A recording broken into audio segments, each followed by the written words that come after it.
Thank you for joining me for This Week with Wilson.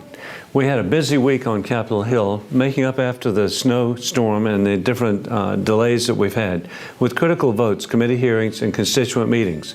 This week, the House passed the Iran-Terror Finance Transparency Act, important legislation that imposes sanctions on the terrorist regime who finance terrorism, violate human rights, or involved in the proliferation of weapons of mass destruction.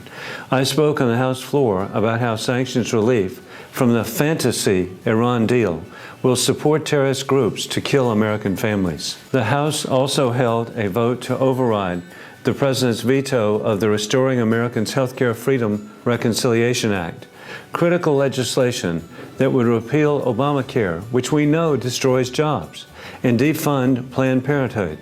Even though the votes were not there to override the veto, members of Congress are on record. On Wednesday, I testified before the House Budget Committee to request support for the unique missions at Fort Jackson and the Savannah River site that keep American families safe. I'm honored to serve the 2nd Congressional District of South Carolina, which includes the Army's training base at Fort Jackson in the Midlands, where we welcome new recruits from all over the country.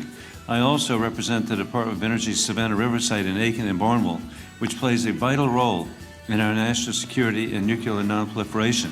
Each of these installations provide unique services to our country and require our support. Roxanne and I were honored to attend the National Prayer Breakfast, where we joined hundreds of other members of Congress, presidential candidates, and community and religious leaders to pray for our nation and recognize the importance of prayer and faith. It was an humbling and inspiring event. I am grateful that I had the opportunity to attend.